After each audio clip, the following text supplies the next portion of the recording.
আপনারা জানেন যখন নবীর বয়স 25 বছর, তখন মা খাদিজার বয়স হলো 40 বছর। তাহলে 25 বছরের একটা তরতাজা যুবক 40 বছরের একজন বয়স্কা নারীকে বিয়ে করলেন। আর সেই নারী যতদিন জীবিত ছিলেন ততদিন রাসূল দ্বিতীয় কোনো বিয়ে করেন নাই। প্রয়োজনে আপনি দ্বিতীয় বিয়ে করতে পারেন, কিন্তু দ্বিতীয় বিয়ে করা সুন্নত নয়। দ্বিতীয় বিয়ে করা কি নয়? সুন্নত নয়। এক বিয়ে করা হলো সুন্নত। মা খাদিজা গভীর রাত্রে আল্লাহ নবীর ডান হাতখানা বুকের মধ্যে নিয়ে ছোট বাচ্চার মতন ফুপায় ফুপায় কাঁদতেছেন। রাসূল বলে, খাদিজা, দুনিয়ার সবাই ঘুম পাড়ে, আমি নবীও ঘুম পারি, কিন্তু আপনি কেন কাঁদেন? খাদিজা বলতেছি, ইয়া রাসূলুল্লাহ, আপনি না ঘুমাইলে আমি কোনোদিন ঘুমাই না। সুবহানাল্লাহ। বুঝতে পারছেন? খাদিজা বলতেছি, ইয়া রাসূলুল্লাহ, আপনি না ঘুমাইলে আমি খাদিজা কোনোদিন ঘুমাই না। তো আল্লাহ রাসূল বললেন, আমি না ঘুমাইলে আপনি ঘুমান না কেন? বলে, আমি না ঘুমানোর কারণ হলো বিবাহের সময় আপনার চাচা যখন আপনার 2 হাত আমার হাতে তুলে দিয়ে বললেন, মা, আজ থেকে এই এতিমের দায়িত্ব আমি তোমাকে দিয়ে দিলাম। সুবহানাল্লাহ না কেন?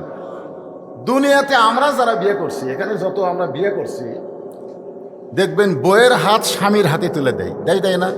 চাচা হোক, বাবা হোক, খালু হোক, অভিভাবক যাই থাকে, বইয়ের হাত এনে স্বামীর হাতে তুলে দিয়ে বলে, বাবা, আজ থেকে আমার মেয়েকে তোমার হাতে তুলে দিলাম। এটাই কিন্তু নিয়ম।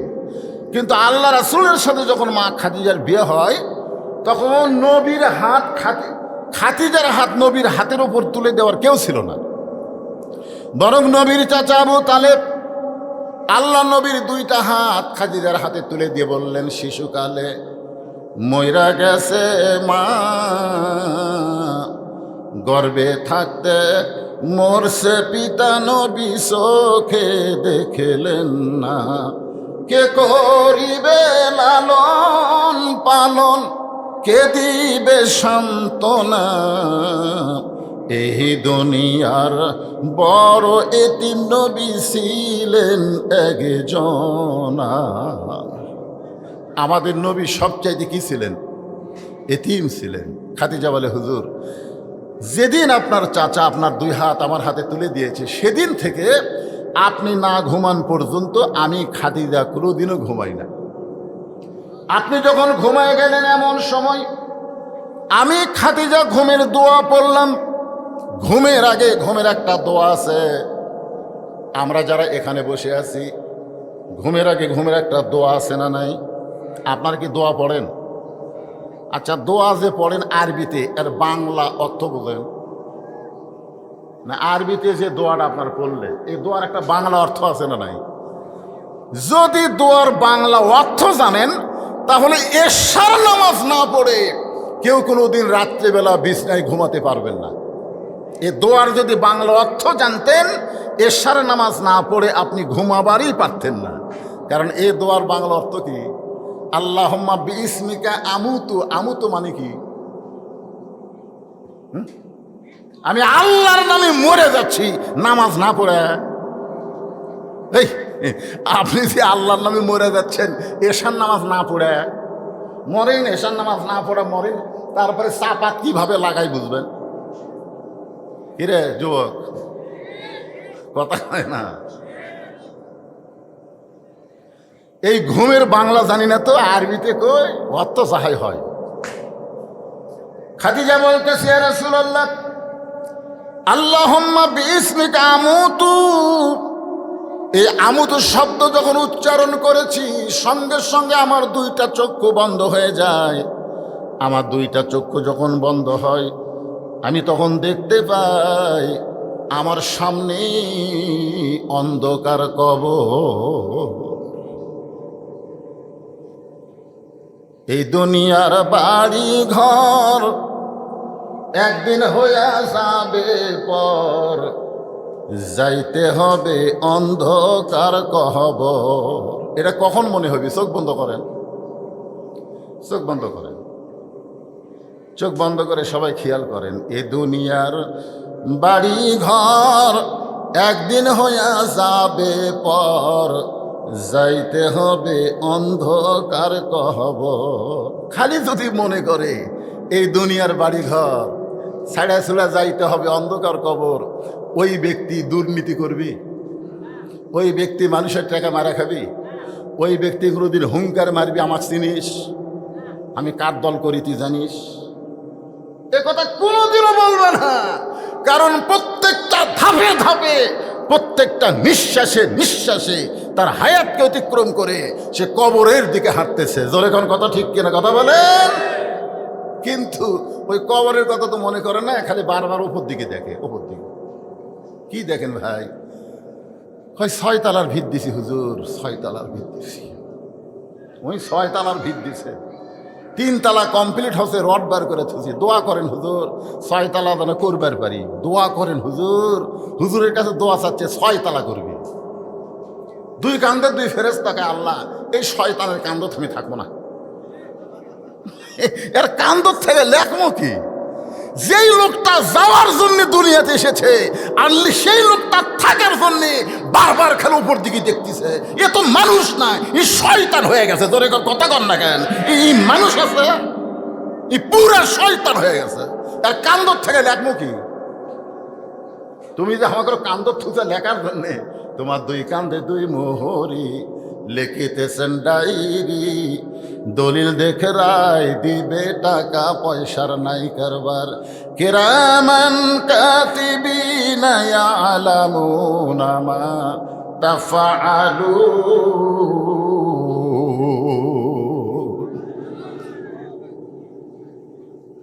খাদিজা বলতেছে, ইয়া রাসূলুল্লাহ, বিস্মিকা আমুতু শব্দ যখন উচ্চারণ করেছি, আমার চক্ষু যখন বন্ধ হয়ে যায়, আমি তখন দেখতে পাই অন্ধকার কবর। আপনি বলেছেন এই দুনিয়া থেকে সর্বশেষে যেই ব্যক্তি কবরে যাবে, কবরের ঘরে তাকে 50,000 বছর থাকা লাগবে। এই দুনিয়া থেকে সর্বশেষে যেই ব্যক্তি কবরে যাবে, কবরের ঘরে তাকে 50,000 বছর থাকা লাগবে। আমি খাদিজা অন্ধকার কবরে 50,000 বছর কেমনে থাকবো? যেই কবরে কোনো দরজা নাই, যেই কবরে কোনো জানলা নাই, যেই কবরে কোনো বাতি নাই, যেই কবরে কোনো সাথী নাই, সেই কবরে 50,000 বছর কেমনে থাকবো? ওই কবরের চিন্তায় আমার চোখে ঘুম নাই, চোখ দিয়ে দর দর করে পানি পড়তেছে।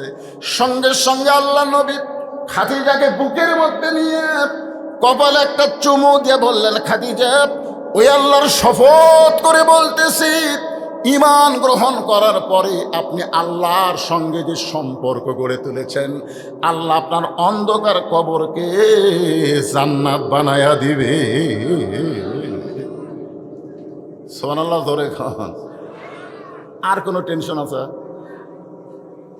আচ্ছা, কবর যদি জান্নাত আল্লাহ বানিয়ে দেয়, তাহলে 50,000 বছর কি আর 1 কোটি বছর কি? কবর যদি অন্ধকার হয় তো একদিনই তো থাকা যাবে না, একদিনই থাকা যাবে না। আর যদি জান্নাত হয়ে যায় তাহলে 50,000 না 50 কোটি বছর হলেও কোনো টেনশন। আল্লাহ রাসূল বলে, খাদিজা, ঈমান গ্রহণ করার পরে আপনি আল্লাহর সাথে এমন একটা সম্পর্ক গড়ে তুলেছেন, আল্লাহ আপনার কবর জান্নাত বানিয়ে দিবে। এখান থেকে বোঝা গেল ঈমান গ্রহণ করার পরে আল্লাহর সঙ্গে সম্পর্ক করা লাগবে। খালি ইল্লাল্লাহর জিকির মারলে হবে না। গতকাল যে জিকির করছিল এখানে, বুঝলেন, সেই জিকির ভাইরাল হয়ে গেছে। ও বাবা, মনে হয় টিউবওয়েল বসাচ্ছে, টিউবওয়েল।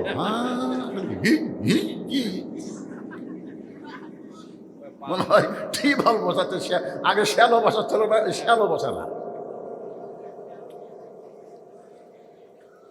কি মনে কষ্ট দিচ্ছে?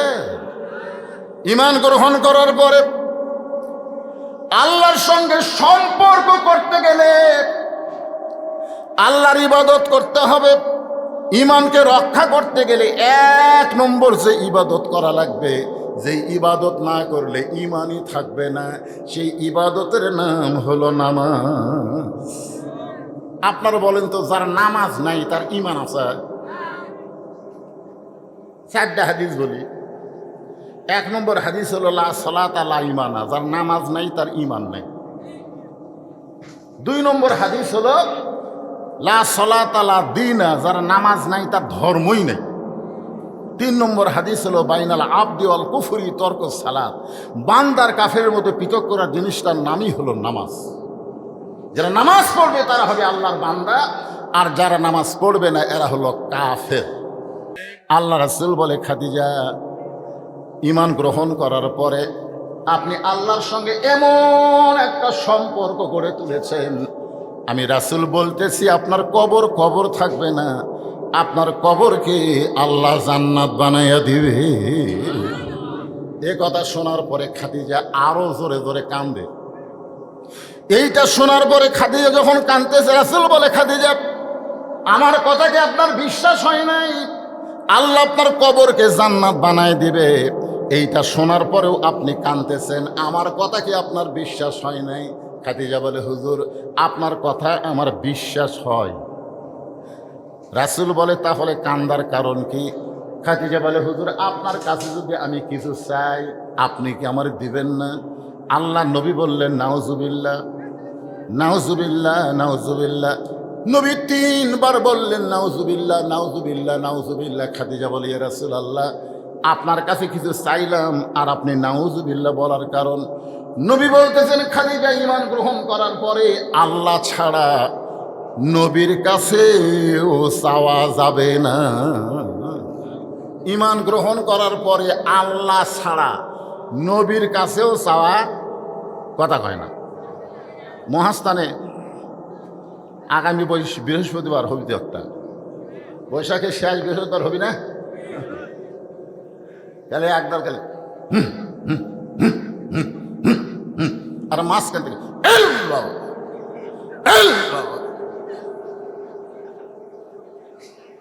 আমি মোস্তাফিয়ার ছাত্র ছিলাম, একবার দেখবার গেছিলাম, তো যাই মাঝখানে যাই মাঝে মধ্যে কয়, আমি ওর কাছে যেয়ে বললাম, কে রে বাবা এরা হুহা করে আর আপনি মাঝে মধ্যে ইল ইল কি? আমার কয়, ইলকে যদি বুঝবার চাও 1 কলকা গাঁজা খাও। তা আমাকে তো ইল বোঝার দরকার নেই, আমাদের আল্লাহ বোঝা লাগবে। জোরে কোন কথা ঠিক না? আমরা কি ইলের দল করি? ইলের দল। একটু মনোযোগ দেন। খাদিজা বলতেছি, ইয়া রাসূলুল্লাহ আমি আপনার কাছে যা চাবো তা যদি আল্লাহ দিবার না পারে তাহলে আল্লাহর কাছে চাইয়া লাভ কি? নবী শুন করছে। খাদিজা বলতেছে, আমি আপনার কাছে যা চাবো তা যদি আল্লাহ দিবার না পারে তাহলে চাইয়া লাভ কি? বর্তমানে আমরা চাচ্ছি, আল্লাহ গাজার মুসলমানকে হেফাজত করো। আমরা বলতেছি, আল্লাহ ফিলিস্তিনের মুসলমানকে হেফাজত করো। আমরা এখন বলতেছি, আল্লাহ ভারতের মুসলমানকে হেফাজত করো। জোরে কোন কথা ঠিক কি না? কিন্তু আমরা চাওয়ার পরও আল্লাহ যদি হেফাজত না করে তাহলে চাইয়া লাভ কি? কি মনে করতেছেন? যেই বাইতুল মুকাদ্দাসের ভিতরে আমাদের নবী ইমামতি করার পরে আল্লাহ তাকে ইমামুল আম্বিয়া ইমামুল মুরসালিন ডিগ্রি দিল, আর সেই বাইতুল মুকাদ্দাসে ঈদুল ফিতরের নামাজ ফিলিস্তিন মুসলমান পড়বার গেল, ইসরায়েলের ইহুদিরা পড়বার দিল না, গুলি করে নামাজ ভঙ্গ করে দিল। কি ভাবতেছেন? আমরা কি বলতেছি না আল্লাহ আল্লাহ আল্লাহকে কাম হবে না? কত চাইছি, আল্লাহ সাইদি হুজুরকে হেফাজত করো, এত দোয়া করছি, বাংলাদেশের সব বক্তা, কিন্তু কাম হলো না। তাহলে চাইয়া লাভ কি? আজকে ভারতের মসজিদ পুড়ে দিচ্ছে, মসজিদে আগুন লাগাই দিচ্ছে, মুসলমানের ঘর বাড়িতে দোকানদারি সব জায়গাতে অত্যাচার করতেছে। আপনার কি মতো মুসলমান কি ভগবান ভগবান করতেছে? এ কথা কর না কেন? কি তার আল্লাহ করতে ওটি মারতেছে।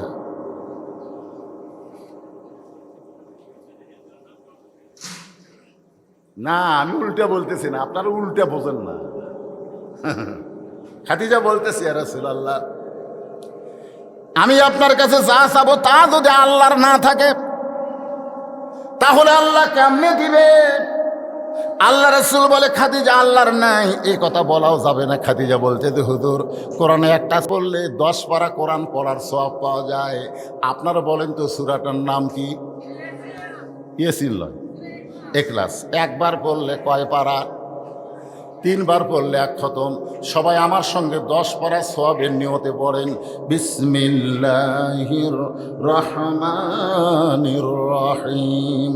কুল হু আল্লাহু আহাদ আল্লাহুস সামাদ লাম ইয়ালিদ ওয়ালাম ইউলাদ ওয়ালাম ইয়াকুল লাহু কুফুয়ান আহাদ। এই সূরার মধ্যে কি বলা হচ্ছে? লাম ইয়ালিদ ওয়ালাম ইউলাদ। আল্লাহর কি নাই? এই জানা লাগবে না? আল্লাহর সন্তান আছে, আল্লাহর বাপ মা আছে, আল্লাহর বৌসল আছে, তাহলে আপনি জানবেন না কে? খাদিজা বলতেছে রাসূলুল্লাহ, আমি আপনার কাছে যা চাবো তা যদি আল্লাহ দিবার না পারে, মনে করেন আপনার সাথে আমার বিয়ে হয় নাই। খাদিজা বলতেছে মনে করেন আপনার সাথে আমার বিয়ে হয় নাই, কিন্তু গভীর রাত্রে আমি আল্লাহর কাছে বলতেছি, আল্লাহ খাদিজার পেটে একটা বাচ্চা দাও। আপনি বলেন তো আল্লাহ কি খাদিজার পেটে বাচ্চা দিবে? রাসূল বলতেছেন আল্লাহ দিবার পারবে কিন্তু দিবে না। আল্লাহ দিবার পারবে কিন্তু দিবে না। কারণ একজনকে আল্লাহ দিছিল, তার নাম হলো মরিয়ম। জোরে খান, তার নাম কি? আল্লাহ আদমকে তৈরি করেছেন বাপ মা ছাড়া, ঈসাকে তৈরি করলেন বাবা ছাড়া। কিয়ামত পর্যন্ত পুরুষের স্পর্শ ছাড়া আর কোনো নারীর পেটে বাচ্চা আসবে না। মরিয়ম আলাইহিস সালামের পর থেকে কিয়ামত পর্যন্ত কোনো নারীর পেটে যদি বাচ্চা আসে, তাহলে পুরুষের কি লাগবে? কথা কয় না, পুরুষের স্পর্শ লাগবে, সহবত লাগবে। অকথা স্বামী ছাড়া আর পেটে বাচ্চা আসবে না। স্বামী ছাড়াও আসে, যেটা নিয়ে আমাদের মৌলবীর মধ্যেও একটা শুরু হয়ে গেছে। যখন কথা ঠিক কিনা? মৌলানা সাহেব বলছে আমি ওই মেয়েকে স্পর্শ করিনি, আমাকে অন্যায়ভাবে দোষ দেওয়া হচ্ছে, ডিএনএ টেস্ট করেন। বলে টেস্ট ফেস্ট কিছু আগেই মৌলবী ধরে রিমান্ড দিতে, মানে হুজুর দেখলি বুঝতেছেন না। আয় রে, আর এই নিয়ে গোটা বাংলাদেশের যত মহিলা মাদ্রাসা আছে সব মাদ্রাসা বন্ধ করার জন্য বামপন্থীরা উঠে পড়ে লেগেছে। ধরে কথা কন না কেন ভাই, কথা কন না কেন? কত বালিকা আছে, কত বালিকা বিদ্যালয় আছে না নাই? কথা কন আছে না নাই? এগুলো বালিকা বিদ্যালয়, ভার্সিটিতে এগুলো অন্যায় হচ্ছে না? একটা শালারা কথা কয় না। এই জামালপুরের এক ইমাম সাহেবকে এক মেয়ে মানুষ মাওজায় কৈফত দিছে যে এই হুজুর আমার মেয়ের পেটত বাচ্চা দিছে। ইমামক ধরে লেগেছে, একদিন পর ইমামকে মুক্তি দিল। ওই মেয়েরই বড় ভাই ওর পেটত বাচ্চা দিছে, ওই মেয়েরই বড় ভাই। একদিন হুজুরের ইমামতি গেল, হুজুর জেলত ছিল, এখন এসে ধরা খেলো ভাই। হুজুর দেখলে তোরকে লাকত লাগে, তার মানে কি মনে করছেন? হুজুর ছাড়া অন্যায় করার লোক নেই। কতক্ষণ আছে না নাই? হুজুর যদি দোষী হয় তাহলে অবশ্যই হুজুরের শাস্তি হবে, না আমরাও চাই। শুধুমাত্র মাথায় টুপি মুড়ে মুখে দাড়ি দেখে অন্যায়ভাবে আলেমদের বিরুদ্ধে বলো না, আর মাদ্রাসা বন্ধ করার পায়ে তারা করো না। কারণ মাদ্রাসায় যারা পড়বে তারা প্রকৃত মা এবং পর্দানিশী হয়ে যাবে। যে কথা বলতেছিলাম একটু খেয়াল করেন। আল্লাহ রাসূল বলে খাদিজা আমার কাছে আপনি কি চান, যেইটা পাইলে আপনি কান্না বন্ধ করে দিবেন। খাদিজা বলে ইয়া রাসূলুল্লাহ আমি বেশি কিছু আপনার কাছে চাই না। আপনার কি মনে আছে আপনি দীর্ঘ 3 বছর একটা জায়গায় বসে সাধনা করেছেন? এই জায়গাটার নাম হলো গারে হীরা। বর্তমানে ওই পাহাড়ের নাম হলো জাবালে নূর। মা খাদিজা দৈনিক 2 বার ওখানে খাবার নিয়ে যাইতেন। 2011 সালে আমি গারে হীরায় উঠছিলাম। আমার মতন মানুষ তখন জুয়ান ছিল, 11 সাল বুঝতেছেন না। ওই সময় উঠতে গিয়ে আমি 2 লিটার পানি খাইছি। মাত্র 2600 ফুট উপরে গারে হীরা, আমার মতন পুরুষ মানুষ 2 লিটার পানি পান করা লাগে, আর দৈনিক 2 বার খাদিজাতুল কুবরা ওই গাড়ি হিরাই নবীর কাছে খাবার নিয়ে যাইতে। সুবহানাল্লাহ বলেন। যখন মা খাদিজা নবীর কাছে খাবার নিয়ে যাইতেন তখন মা খাদিজার বয়স হলো 54 বছর। 54 বছরের একজন নারী নবীর কাছে 2 বার খাবার নিয়ে যাইতেন। একদিন মা খাদিজা খাবার নিয়ে যখন যাবেন এমন সময় নবী গাড়ি হীরা থেকে নিচে নেমে আইছেন। আসার পরে বলতেছে, জাম্বিলুনি আমাকে কম্বল দিয়া ঢাইকা দাও। মা খাদিজা নবীকে কম্বল দিয়া ঢেকে দিয়ে বলে, রাসূলুল্লাহ আমি খাবার নিয়ে যাচ্ছিলাম গাড়ি হীরায়, আপনি কেন নেমে আসলেন? রাসূল বললেন, খাদিজা আর গাড়ি হীরায় আমার কোনো দরকার নাই। লৌহে মাহফুজ থেকে আল্লাহ তাআলা খুশি হইয়া আমার উপরে কোরআনের আয়াত নাজিল করেছে। সুবহানাল্লাহ। মহিলাগুলো খাবার লাগবে। মায়েরা, আপনাকে তো আমি দেখতে পাচ্ছি না, আপনাকেরই ওয়াজ হচ্ছে। মা একটু চাপে বসেন। মা সোনার মায়েরা, আগে কাহালু পাড়া উপাড়াতি পাড়া সব পাড়ায় ওয়াজ করতাম, ঠিক কিনা বলেন? এক উলটেরই 5 পাড়া তো ওয়াজ করছি, এমনও বছর গেছে। কিন্তু এখন তার হয় না, এখন সময় কম। আগে চিন্তা খালি কাহালু থানা, এখন সব জায়গাতে যাওয়া লাগে। এই জন্য মায়েরা তো আমার ওয়াজ শুনবারই পাচ্ছে না। আজকে আছে তুলেও গেছে দেরি করে। আমি কিন্তু প্রথম এমপি সাহেবের সময় ছিলাম কিন্তু টাইনে নিয়ে গেছে আমার, তো এখন লাই হুজুর। যাই হোক, তা এমন সময় আমাকে তুলে দেওয়া হলো, আমার মায়েরা নাকি বেশি হয়ে গেছে। আপনাদের জায়গা আছে কিন্তু ওটা জায়গা নেই। সোনার চান মায়েরা, ও মায়েরা আপনারা একটু জমে জমে বসেন, চাপে চাপে বসেন। আপনাদের আলোচনা হচ্ছে, একটু সবাই আপনাদের মধ্যেও যদি ফাঁকা থাকে, কিছু লোক বাহিরে আছে তারা আসবে, একটু চাপে চাপে বসেন। ভাই সবাই একটু চাপে চাপে বসেন আর একটু জিকির করেন। মায়েরাও চাপেন, বাবারাও চাপেন। লা ইলাহা, যাদের সামনে ফাঁকা আছে তাকে বলতেছি চাপেন, সবাইকে না। লা ইলাহা ইল্লাল্লাহ, লা ইলাহা ইল্লাল্লাহ, লা ইলাহা, লা ইলাহা ইল্লাল্লাহু মুহাম্মাদুর রাসূলুল্লাহ সাল্লাল্লাহু। আপনাকে কি শিক্ষা দিলাম? আমল করবেন এখনই। যখনই নবীর নাম উচ্চারণ হবে সংক্ষিপ্ত দরুদ সাল্লাল্লাহু আলাইহি ওয়াসাল্লাম পড়াও সারা আপনার নামে ফেরেশতারা মদিনায় নবীর রওজা মোবারকে পৌঁছে দেওয়াও সারা। বিশ্বাসে মিলাই বস্তু, তর্কে বহুদূর। আপনাদের বিশ্বাস হচ্ছে না? বিশ্বাস হয় না? হ্যাঁ, যখনই দরুদ পড়বেন সাথে সাথে নবীর রওজায় দরুদগুলো পৌঁছে যাবে। মনে হে বড় আশা ছিল আমি যাব মদিনা। গানটা শুনলে চোখ দিয়ে পানি আসে। আরব সাগর পাড়ি দিব নাই কই আমার তরি, পাখি নই যে উড়ে যাব, পাখি নই যে উড়ে যাব, ডানাতে ভর করি আমার সাহাদ আছে, সাধ্য যে নাই করি কি উপায়, মনে বড় আশা ছিল আমি যাব মদিনায়। ইমাম মালিকের বাড়ি ছিল মক্কায়, নবীর প্রেমে ছুটে গেল মদিনায়। যতদিন ইমাম মালিক মদিনায় ছিলেন ততদিন জুতা স্যান্ডেল পায়ে দেবার পারেন নাই। মদিনার মাটি নিজের গায়ে মাখতেন আর বলতেন, মদিনা রে, আমি মানুষ না হইয়া যদি তোর বুকের মাটি হইতাম আমার জীবন ধন্য হয়ে যেত। ইমাম মালিক মদিনার মাটি নিজের গায়ে মাখতে মাখতে একদিন কাঁদতে কাঁদতে বেহুশ হয়ে পড়ে যায়।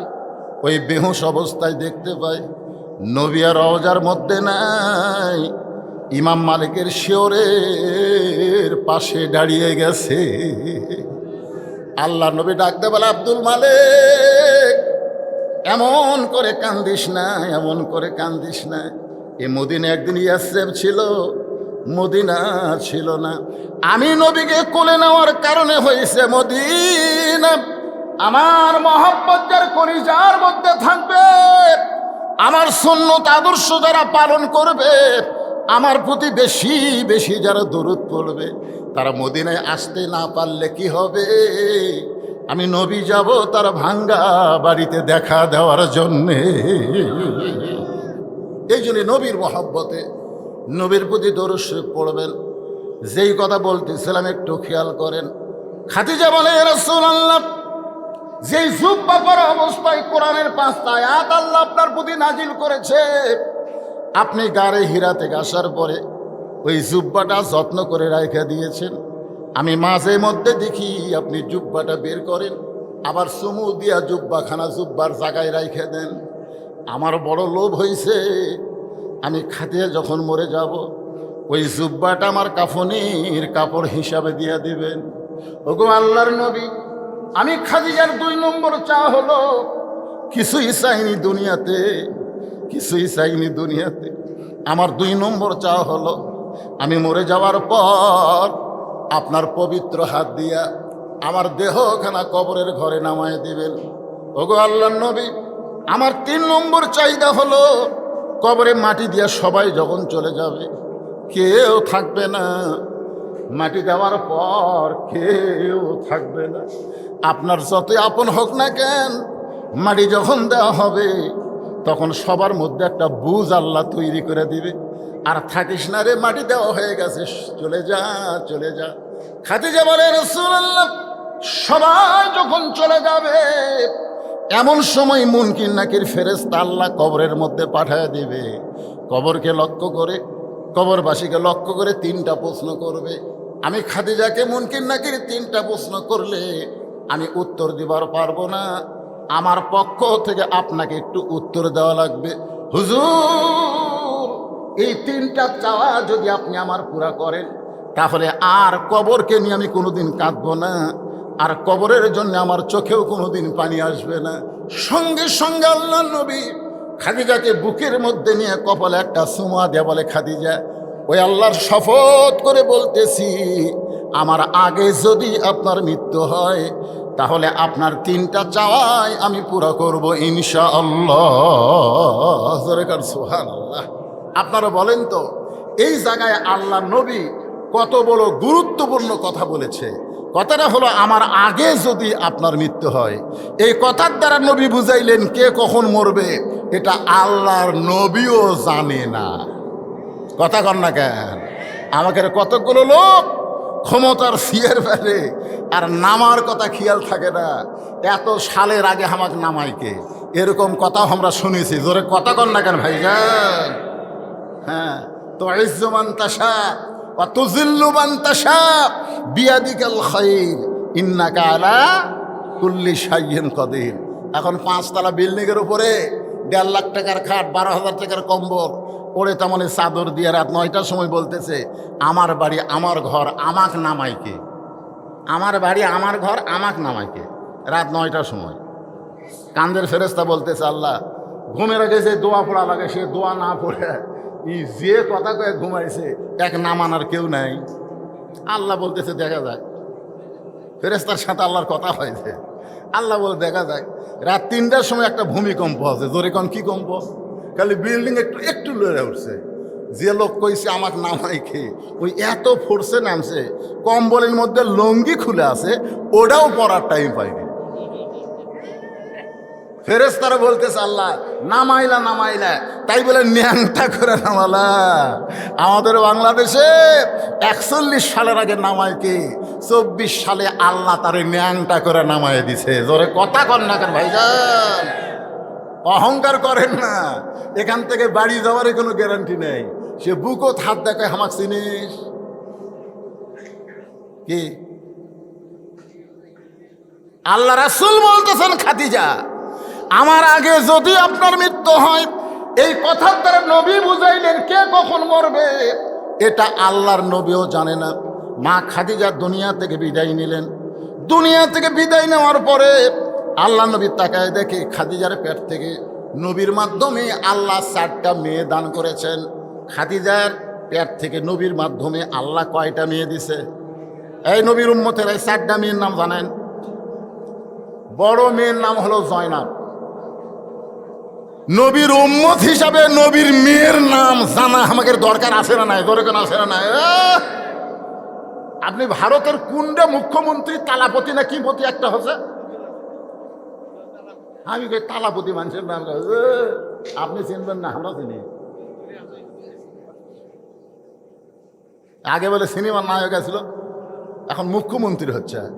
ওনার নাম ঠিকই জানেন যে নবীর 4টা মেয়ের নাম নবীর উম্মত হিসাবে না জানলে নবীর সুপারিশ কেমনে পাবেন? 4টা নাম খেয়াল থন। বড় মেয়ের নাম হলো জয়নাব। বড় মেয়ের নাম কি? মেজো মেয়ের নাম হলো রোকেয়া। মেজো মেয়ের নাম হলো রোকেয়া। সেজো মেয়ের নাম হলো কুলসুমা। আর ছোট মেয়ের নাম হলো ফাতেমা। তাহলে কয়টা মেয়ের নাম করলাম? নবী তাকায় দেখে 4টা মেয়ে কাঁদতেছে। 3টা মেয়ের কান্নার শব্দ শোনা যায়, কিন্তু একটা মেয়ে কাঁদতেছে, কান্নার কোনো শব্দ নেই, শুধু চোখ দিয়ে দর দর করে পানি পড়তেছে, গালটা ভিজে ভিজে থুতুনি দিয়ে বয়ে বয়ে পড়তেছে, কাঁদতেছে কিন্তু কান্নার শব্দ নেই। আর 3টা মেয়ে কাঁদতেছে, কান্নার মধ্যে শব্দ শোনা যায়। যেই মেয়েটা কাঁদতেছে কান্নার কোনো শব্দ নাই, ওই মেয়েটার নাম হলো ফাতেমা। নবী ফাতেমাকে ইশারা করলেন। ফাতেমা যখন আল্লাহর নবীর কাছে গেলেন, রাসূল বলেন, ফাতেমা তোমার মা দুনিয়া থেকে বিদায় নিয়েছে। যখন কেউ দুনিয়া থেকে বিদায় নেয় তাকে উপরে বেশি সময় রাখা জায়েজ নাই। আল্লাহ রাসূল বলেছেন 3টা কাজ তোমরা দেরি করো না। একটা কাজ হলো মানুষ মারা গেলে তাকে দাফন করতে তোমরা দেরি করবে না। 2 নম্বর কাজ হলো ছেলে মেয়ে যখন বিয়ের বয়স হয়ে যাবে তখন বিয়ে দিতে তোমরা দেরি করো না। ওই কামায় ধান্দা করো না, আমার ছেলে মেয়ে কি করে খাবি, এ ধান্দা তোমার করা লাগবে না। এ ধান্দা কার? আরো জোরে বলেন। আমামিন দাব্বাতিন ফিল আরদি ইল্লা আলাল্লাহি রিজকুহা। পৃথিবীতে এমন কোনো বিচরণশীল প্রাণী নাই যার রেজেকের ব্যবস্থা আল্লাহ করেনি। আপনি বাপ মা হয়ে রেজেকের ব্যবস্থা করতেছেন, টাকা বানিয়ে দিবেন, টাকা দিবেন, ওই টাকা অন্য জায়গায় উড়ে দিবি। এই জন্য রাসূল বলেছেন ছেলে মেয়ের যখন বয়স হয়ে যাবে বিয়ে দিতে তোমরা দেরি করো না। 3 নম্বর হলো কোনো ঋণগ্রস্ত মানুষ টাকা যদি হাতে আসে তাহলে ঋণ পরিশোধ করতে তোমরা দেরি করবে না। কয় কাজে দেরি করা যাবে না? এই 3টা খেয়াল আছে, আমলের নিয়তে খেয়াল করে শোনেন।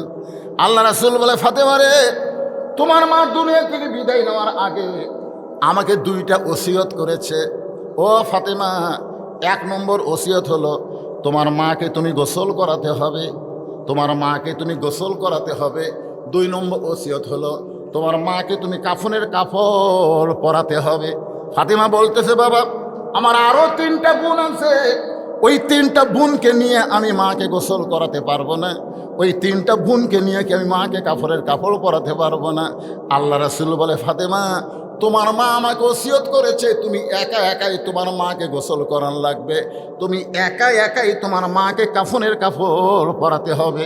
ফাতেমা বলতেছে, বাবা আমি একা একা যদি আমার মাকে গোসল করাই, আমি একা একা যদি আমার মাকে কাফনের কাপড় পরাই, তাহলে আমার আরো 3টা বোন হয়তো মনে কষ্ট পাবে। আল্লাহ রাসূল বললেন, কে কষ্ট পাইল, কে মন খারাপ কইল, এটা দেখার উপায় নাই, ওসিয়ত পালন করা হলো ওয়াজিব। ওসিয়ত পালন করা কি? তাহলে মরার আগে ওসিয়ত করা দরকার আছে না নাই? কথা কয় না রে, আমরা মরবো না, সবাই মরবো না, তাহলে মরার আগে ওসিয়ত করার দরকার আছে না নাই? 1 নম্বর ওসিয়ত হলো আপনারা মরার আগে ওসিয়ত করবেন, আমি মরে গেলে কোনো বেনামাজি যেন আমার কবর না খোঁড়ে। দেখছেন দেখছেন, আর কথা কয় না। এবারে এই কথাটা কি খুবই খারাপ কথা। হা কর না কেন, হা কর না কেন? মরা লাগবি না? আল্লাযী খলাকাল মাউতা ওয়াল হায়াতা লিয়াবলুয়াকুম আইয়ুকুম আহসানু আমালা। আজকের ওয়াজি হচ্ছে সুন্দর আমল, সুন্দর আমলের পরীক্ষা হবে। তো মরার পরে সুন্দর আমল কি? বিড়ি খেয়ে কবর খোঁড়া? আপনারা হয়তো বলবেন, হুজুর আমাকে কবর খোঁড়ার লোক ওরা ছাড়া নাই। এটা ভুল কথা। দুনিয়ার বাড়ি করতে গিয়ে দুনিয়ার একটা বাড়ি থাকা যাবে না। সেই 3 তলা বাড়ি করতে গিয়ে যদি আপনি ভালো মিস্ত্রি খোঁজেন, কে রে বাড়ি ঘর করতে, ভালো বাড়ি করতে গিয়ে 3 তলা 4 তলার ভিত দিয়ে বিল্ডিং বানাবো, ভালো মিস্ত্রি কুটি আছে রে? তখন কয় ভালো মিস্ত্রি তো একজন কাছে মুসলিম আছে রে, মুসলিম রে, ধাওয়া পাড়ার মুসলিম রে, কে তোমার উলটের লোক ধাওয়া পাড়া চালে গিয়ে উলট নেই দুনিয়ার বাড়ি বানাতে ধাওয়া পাড়ার মুসলিম লাগে, আর যেই কবরে 50,000 বছর থাকবেন সেই কবরের ঘর বানাতে কি ভালো ভালো মিস্ত্রির দরকার নাই? কথা কোন দরকার আছে না নাই? মানেন বা না মানেন, শোনেন, তারপরে যাই খুঁড়ি খুঁড়ুক, পুকুর খুঁড়ুক না কবর খুঁড়ুক, যা করে খুঁড়ুক, এরা তো আর কবর খুঁড়তেছে না। ইমাম গাজ্জালি বলেছেন কোনো ব্যক্তি 40টা কবর খুঁড়লে সে আল্লাহর ওলি হয়ে যাবে। 40 কবর খুঁড়তে খুঁড়তেই ওর মৃত্যুর কথা এত বেশি মনে হবে, ওই লোক দ্বারা আর কোনো খারাপ কাজ হবে না, আল্লাহর ওলি হবে। এখন 40কে ওরা 4000 কবর খুঁড়ে সীমার হচ্ছে, সীমার। কবর দেখলে আমার কিছুই মনে হয় না হুজুর, ওর কবর দেখলে কিছুই মনে হয় না, সীমার হয়ে গেছে। ওসিয়ত করবেন, আপনি মসজিদের মুয়াজ্জিনকে বলবেন, মুয়াজ্জিন সাহেব আমি মারা গেলে আপনি আমাকে গোসল করায় দিবেন, বিনিময়ে আপনি 10,000 টাকা হাদিয়া নেন। মুয়াজ্জিন বলতেছে বাবা কে কখন মরবে আমি তো জানি না, তোমার আগে যদি আমি মরে যাই, বলে আপনি যদি মরে যান আমি মাফ করে দিলাম, কিন্তু আপনাকে 10,000 টাকা হাদিয়া দিলাম, আপনি আমাকে গোসল করাবেন। আল্লাহ রাসূল বলেছেন আসমানের নিচে জমিনের উপরে মুয়াজ্জিনের চাইতে ভালো মানুষ আর কেউ নাই। সুবহানাল্লাহ, জোরে গান। কোন আলিমের কথা বলে নাই, কোন মৌলানার কথা বলে নাই। আসমানের নিচে জমিনের উপরে মসজিদের মুয়াজ্জিনের চাইতে ভালো মানুষ আর কেউ নাই। আল্লাহ নবী বেলালকে ডাকতে বলে বেলাল রে আয় আয় আমার কাছে আয়। বেলাল যখন নবীর কাছে গেল, নবী বলে বেলাল তুমি না আমার চাইতে খাটো। বেলাল বলে রাসূলুল্লাহ আপনি হলেন ইমাম, আমি হলাম মুয়াজ্জিন, আমি একটু খাটো হইলে অসুবিধা কি? রাসূল বলে বেলাল রে হাসরের ময়দানে আল্লাহ তাআলা ইমামের চাইতে মুয়াজ্জিনের মাথা উঁচু করে দিবে। শুধু মুয়াজ্জিনের মাথা উঁচু করবে না, আল্লাহ নিজের হাতে মসজিদের মুয়াজ্জিনের মাথায় একটা টুপি পরায় দিবে, যেই টুপি পূর্ণিমার চাঁদের চাইতেও বেশি আলো দিবে। বাংলাদেশে মুয়াজ্জিনের দাম না থাকতে পারে, কিন্তু ইসলামে মুয়াজ্জিনের দাম আছে না নাই? আপনার 14 গোষ্ঠীর মধ্যে কোনো মৌলানা নাই, আপনি মসজিদের ইমামকে বলবেন হুজুর 5 ওয়াক্ত নামাজ আপনার পিছনে পড়েছি, হুজুর 5 ওয়াক্ত নামাজ আপনার পিছনে পড়েছি, আমি মরে গেলে আমার জানাজার নামাজটা আপনি একটু পড়ায় দিবেন। এরকম ওসিয়ত করার দরকার আছে না নাই? আল্লাহ রাসূল বলে ফাতেমা তোমার মা ওসিয়ত করেছে, তোমার মাকে তুমি গোসল করায় দিতে হবে, তোমার মাকে তুমি কাফনের কাপড় পরাতে হবে। ফাতেমা বললেন বাবা আমার মা আমার মধ্যে এমন কি দেখলো, আমার মা আমার মধ্যে এমন কি দেখেছে যে আমার আরো 3টা বোনকে বাদ দিয়ে আমার ব্যাপারে মা ওসিয়ত করলো। রাসূল বলে ফাতেমা শুনবার যখন চাও তাহলে শোনো, আমার মায়েরা যারা পর্দার অন্তরে আছেন একটু মনোযোগ দিয়ে শুনবেন। খাদিজাতুল কুবরা বলতেছি ইয়া রাসূলুল্লাহ একদিন গভীর রাত্রে আমি ঘুম থেকে চেতন পায়া ফাতেমার ঘরের জানলার কাছে গিয়ে দাঁড়িয়ে থাকলাম। আল্লাহ রাসূল বলে খাদিজা ফাতেমার ঘরের জানলার কাছে দাঁড়িয়ে কেন থাকলেন? বলে হুজুর আপনি তো জানেন না, জয়নাব যখন আমার পেটের মধ্যে ছিল, আমার বড় মেয়ে যখন আমার পেটের মধ্যে ছিল, আমার পেট উঁচু হয়েছিল, আমার পেটে ওজন হয়েছিল। জয়নাব যখন দুনিয়াতে ভূমিষ্ঠ হইল আমি প্রসব ব্যথা বুঝতে পারলাম। আল্লাহর নবী আমার দ্বিতীয় মেয়ে রোকেয়া যখন আমার পেটের মধ্যে ছিল, আমার পেটটা উঁচু হয়েছিল, আমার পেটের ওজন হয়েছিল। রোকেয়া যখন ভূমিষ্ঠ হইল আমি তখন প্রসব ব্যথা বুঝতে পারলাম। আমার তৃতীয় মেয়ে কুলসুমা যখন পেটের মধ্যে ছিল, আমার পেটটা উঁচু হয়েছিল, পেটের ওজন হয়েছিল। এই রোকেয়া যখন ভূমিষ্ঠ হইল আমি তখন প্রসব ব্যথা কুলসুমা যখন ভূমিষ্ঠ হইল আমি তখন প্রসব ব্যথা বুঝতে পারলাম। ওই আল্লাহর শপথ করে বলতেছি, আমার ছোট মেয়ে ফাতেমা যখন আমার পেটের মধ্যে আসলো, আমার পেটটা উঁচু হয়েছিল, আমার পেটটা মধ্যে কোনো ওজন ছিল না, আমার পেটটা উঁচু হয়েছিল, কিন্তু ফাতেমা আমার পেটে কোনো ওজন হয় নাই। ফাতেমা যখন ভূমিষ্ঠ হলো আমি কোনো প্রসব ব্যথা বুঝতে পারি নাই। ধাত্রী ছাড়া আমার মেয়ে ফাতেমা যখন দুনিয়াতে আসলো, আমি খাদিজা নজর করে দেখি ফাতেমা তার কষি 2টা হাত দিয়া তার ইজ্জত এভাবে ঢেকে দুনিয়াতে জন্ম নিয়েছে। আমি মা খাদিজাও কোনোদিন ফাতেমার ইজ্জতটাও নিজের চোখে দেখতে পারি নাই। রাসূল বলে, ফাতেমা, এই কারণেই তোমার মা তোমাকে ওসিয়ত করেছে, যাও তোমার মাকে গোসল করায় দাও। এবার ফাতেমা একা একা মা খাদিজাতুল কুবরাকে গোসল করালেন। একা একা গোসল করানোর পরে আল্লাহ নবীর কাছে এসে বললেন, বাবা, গোসলটা যখন শেষ হয়ে গেল, তাহলে এখন আমার মাকে কাফনের কাপড় পরাতে হবে। যেই কাফনের কাপড়ের কথা বলেছে, এমন সময় আল্লাহ নবী ওই তাকের মধ্যে তাকের মধ্যে ওই জুব্বাখানা রেখেছিলেন, ওই জুব্বাটা এনে ফাতেমার হাতে দিয়ে বললেন, মা, এই জুব্বাটা তোমার মাকে কাফনের কাপড় হিসাবে পরাইয়া দাও। ফাতেমা চোখের পানি বের করে বলে, বাবা, আমি সব সময় মায়ের কাছে থাকতাম, আর মায়ের কাছে থাকার কারণে মায়ের জীবনের অনেক অজানা গল্প আমি মায়ের মুখে শুনেছি। মায়ের জীবনে অনেক অজানা গল্প ছিল, সেই গল্প আমি মায়ের মুখে শুনেছি। আমার মা আমাকে একদিন হাসতে হাসতে বলেছে, ফাতেমা, তুমি কি বলতে পারো তোমার বাবার সঙ্গে যখন আমার বিয়ে হয়েছিল, বিয়ের ঘটনা কি? আমি ফাতেমা চমকে গিয়ে বললাম, মা, যখন বাবার সঙ্গে আপনার বিয়ে হয়েছিল আমি তখন কত বড় ছিলাম? খাদিজা বলে, ফাতেমা, তোমার তো তখন জন্মই হয় নাই।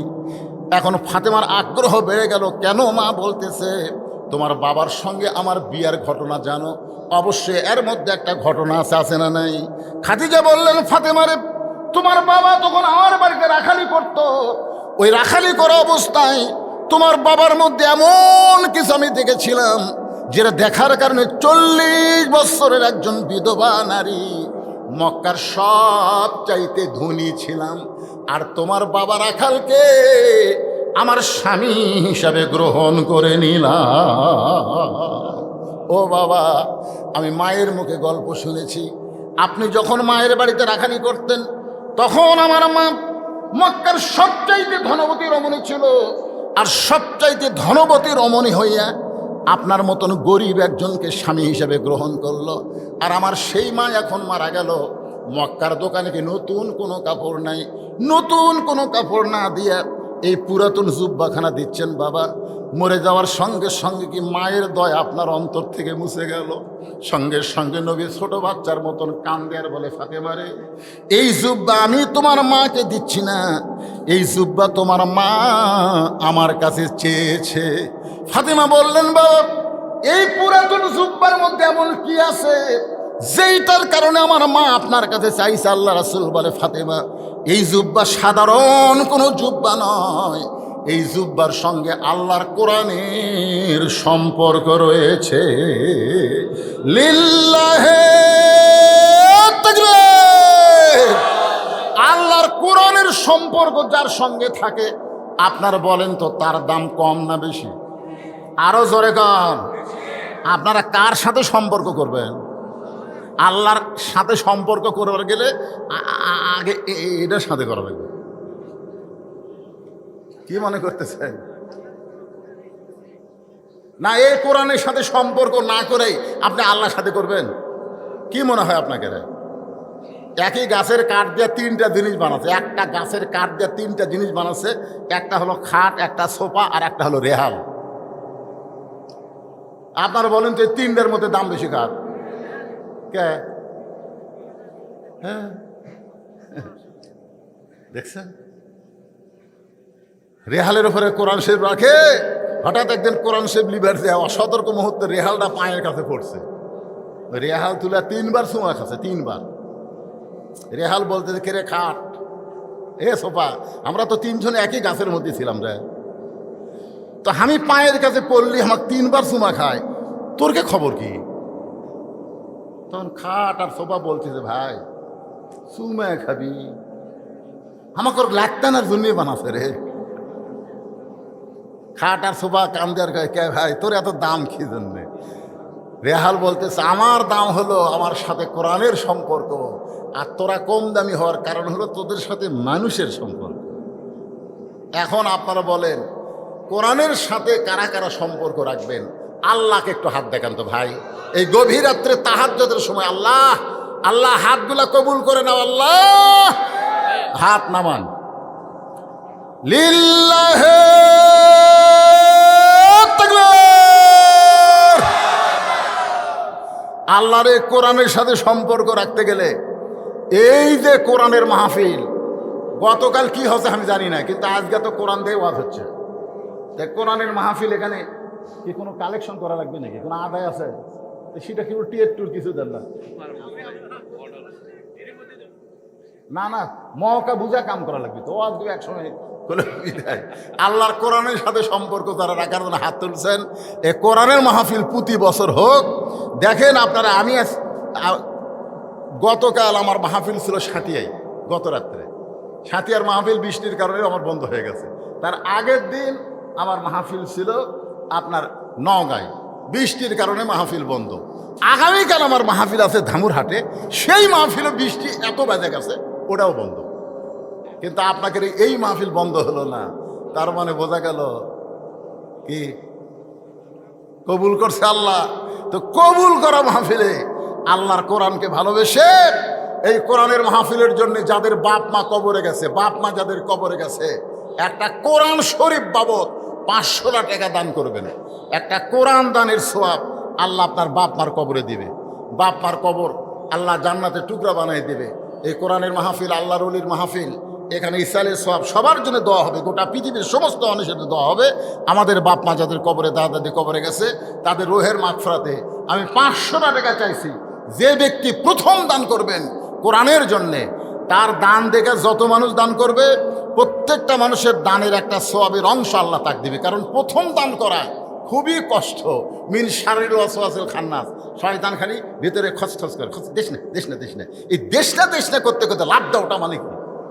এই দেশ না করতে করতে যাই লাভ দিয়ে উঠবে, বুঝবেন শয়তানক পরাজিত করতে পারে নাই। শয়তানকে ওই লাত্তি মেরে ফেলে দিয়ে ওই আল্লাহকে খুশি করার জন্যে এ কোরআনকে ভালোবেসে 500 টাকার একটা নোট আমি চাইছি। 500 টাকা। কেউ যদি মনে করে হুজুরে একটা নয়, আমি 2 কোরআন শরীফ দেবো 1000 টাকা। কেউ যদি মনে করে আমি 10টা দেবো 5000 টাকা।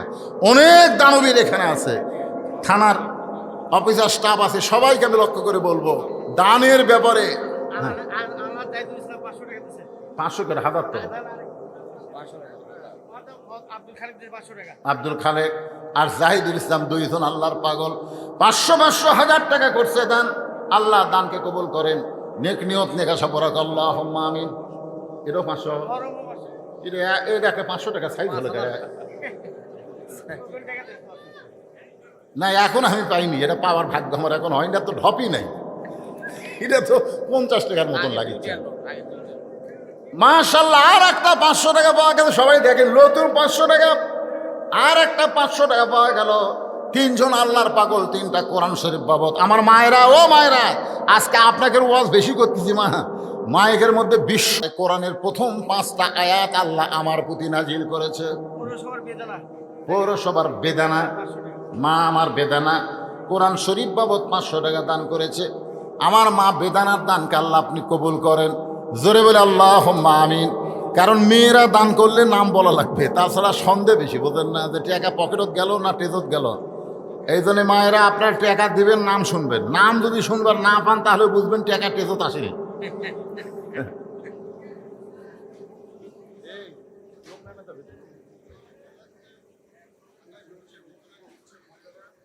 এখানকার কথা বলতেছি, মহিলার তাদের হচ্ছে। এটা নামেন এমদাদুল হক খোকন, 500 টাকা কোরআন শরীফ বাবদ দান করছে। আল্লাহ দানকে, ও যে ব্যাগলা ঘুরতেছে ওটাকে আপনাকে লোক এক ব্যাগকে, আর ব্যাগ নাই, ব্যাগের অফ করছে।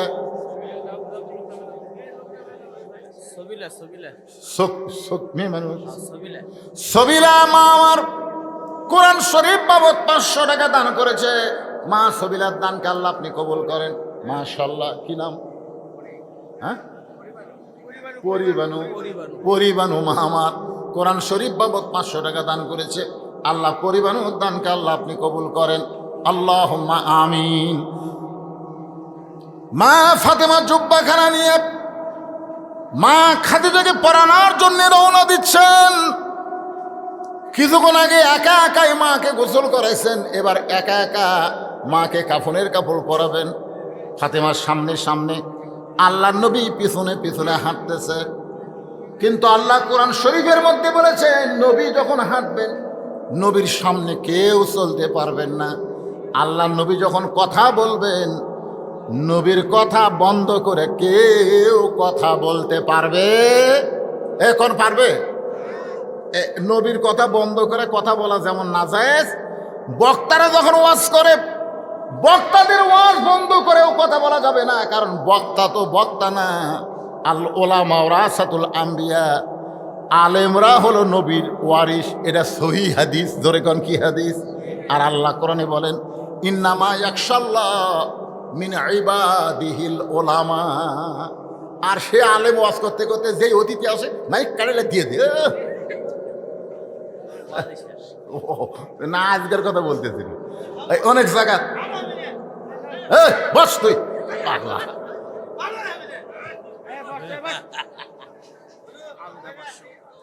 পরে খুশির ওয়াজ করিস, বস।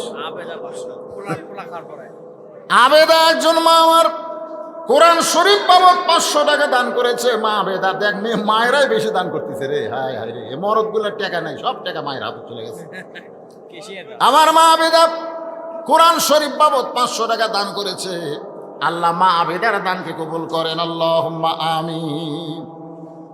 ফাতেমার সামনে সামনে জুব্বা নিয়ে হাঁটতেছে আর আল্লাহ নবী পিছনে পিছনে।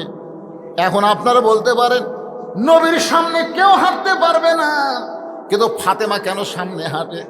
কারণ ফাতেমা শুধু নবীর মেয়ে না, ফাতেমাকে আল্লাহ নবী মায়ের মতো সম্মান করেছে। সুবহানাল্লাহ কন্যা ভাইজান, আজকে সেই ঘটনা আমি বলবো না। ফাতেমা ঘরের মধ্যে যখন ঢুকে গেল জুব্বা নিয়ে, এমন সময় আল্লাহ নবী দরজা বন্ধ করে দিলেন। দরজা বন্ধ হয়ে গেল। ফাতেমা জুব্বা নিয়ে খাদিজাকে কাফনের কাপড় পরানোর জন্য ঘরের মধ্যে ঢুকলেন। আশরাফুলের মেয়ে আসমানি কোরআন শরীফ বাবদ 500 টাকা দান করেছে। মা আসমানির দানকে আল্লাহ আপনি কবুল করেন, আল্লাহুম্মা আমিন।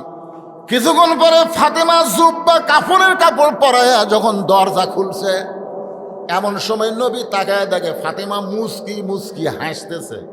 আপনারা বলেন তো, মাকে কাফনের কাপড় পরানোর পরে যদি মেয়ে দরজা খুলে মুস্কি মুস্কি হাসে, নবী চমকে গিয়ে বলে ফাতেমা কানতে কানতে তুমি জুব্বা নিয়া মাকে কাফনের কাপড় পরাতে ঢুকলে, আর হাসতে হাসতে কেন দরজা খুললে?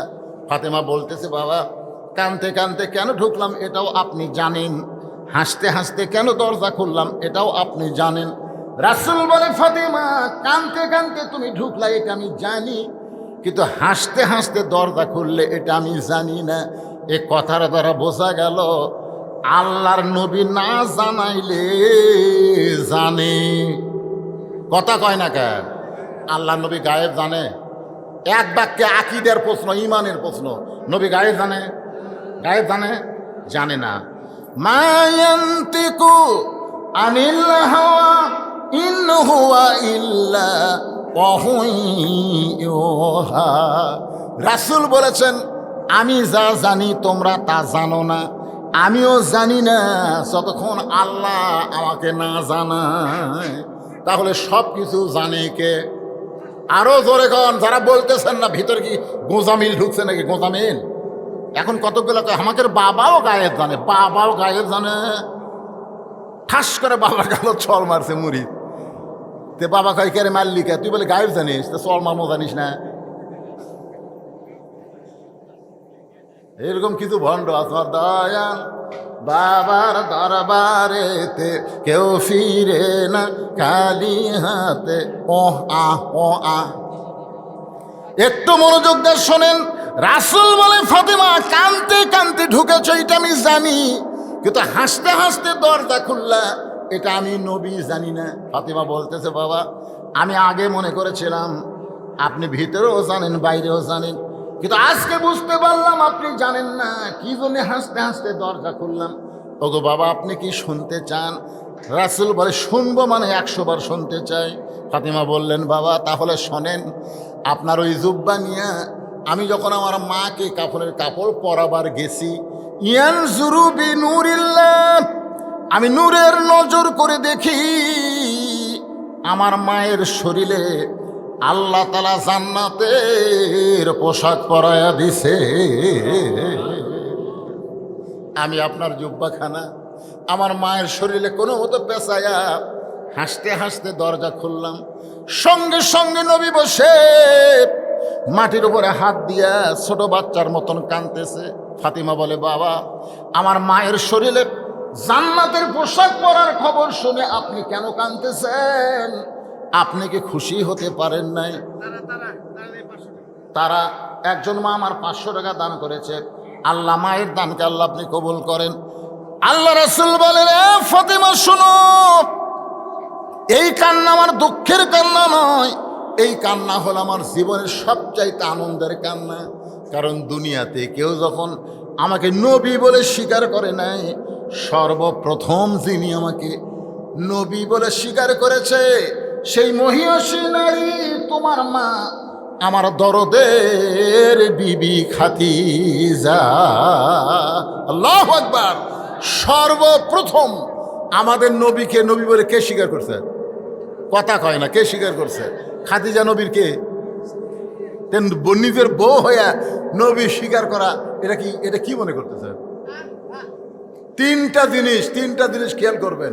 1 নম্বর হলো, বড় ডাক্তারের বইয়ের সিজার লাগে না। যারা বড় বড় ডাক্তার তারা কোনোদিন বউরে সিজার করায় না, কারণ সিজার করলে বাচ্চারও ক্ষতি, মায়েরও ক্ষতি। 2 নম্বর হলো, মৌলানার বাড়ির কোনোদিন মিলাদ লাগে না। 3 নম্বর হলো, পীরের বউ কোনোদিন মুরিদ হয় না। আপনারা খেয়াল করে দেখবেন, পীরের বউ কোনোদিন মুরিদ হবি না, কারণ পীরের বউ জানে আমার পীর মাঝে মধ্যে মুরিদের বউয়ের দিকে চোখ মারে, এই লুচ্চার হাতে কে মুরিদ হবি না। তাহলে 1 নম্বর কি, বড় ডাক্তারের বইয়ের কি লাগে না? সিজার লাগে না। মৌলানার বাড়ির কি লাগে না? মিলাদ লাগে না। আর পীরের বইয়ের মুরিদ হওয়া লাগে না। কিন্তু প্রথম মুরিদ হয়েছে বউ খাদিজাতুল কুবরা। আল্লাহ নবীর কাছে নবী বলে স্বীকার করে কলেমা পড়েছে, বলেন সুবহানাল্লাহ। এই জন্যে যাকে তাকে অন্ধভাবে মানা যাবে না, একজনকেই অন্ধভাবে মানতে হবে, তিনি হলেন আমাদের নবী। যেই নবী সম্পর্কে আল্লাহ বলেন, লাকাদ কানা লাকুম ফি রাসূলিল্লাহি উসওয়াতুন হাসানা। একটু মনোযোগ দেন। মা খাদিজাকে আল্লাহ নবী নিজের হাতে কবরের ঘরে নামায় দিচ্ছেন, 2 চোখ দিয়ে দর দর করে পানি পড়তেছে। আবু বকর বলে, রাসূলুল্লাহ, এমন করে যদি আপনি কাঁদেন তাহলে দুনিয়ার উম্মতেরা কেমনে সহ্য করবে? রাসূল বলে, আবু বকর, আমি যখন খাদিজাকে কবরের মধ্যে নামাইতেছি আমি তখন নবী না, আমি কাঁদতেছি একজন হতভাগ্য স্বামী হিসাবে। আবু বকর, তোমরা কেউ জানো না যে খাদিজাকে আমি কবরের ঘরে নামাই, এই খাদিজা কোনোদিন আমি নবী ছাড়া ঘুমাই নাই।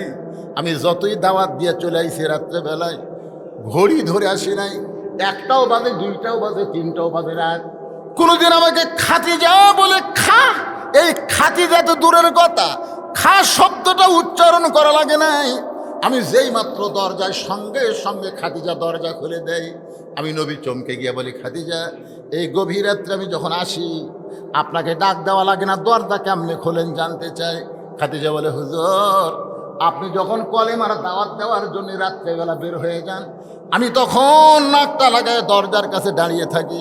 আপনি হলেন মেশকাম্বর, আপনি যখন দরজার কাছে আসেন আপনার দেহের সুগন্ধে আমি দরজা খুলে দেই। রাসূল বলে, খাদিজা, তাহলে কি আপনি কোনোদিন ঘুমাবেন না? খাদিজা বলে, হুজুর, ওই দিন একলা ঘুমাবো, ওই দিন আমি খাদিজা একলা ঘুমাবো যেদিন আমার মৃত্যু হবে। আজকে খাদিজা একলা ঘুমায় গেছে, আমি নবীর মন চাইলেও আমি খাদিজার সঙ্গে ঘুমাতে পারতেছি না। কবরে মাটি দেওয়ার পরে সবাই যখন কবর ছেড়ে চলে গেছে, নবী আমার খাদিজার কবর ছাড়েন না। ঘন্টার পর ঘন্টা চলে যায়, খাদিজার কবর নবী ছাড়েন না। আল্লাহ মুনকির নাকিরও কবর পাঠায় না। এক সময় নবী ডাকতে বলে, আল্লাহ, আমার খাদিজার কবরে কি মুনকির নাকির পাঠাবেন না? আল্লাহ বলে, হাবিব, আপনি যেমন খাদিজাকে ভালোবাসেন আমি আল্লাহ তেমন ভালোবাসি।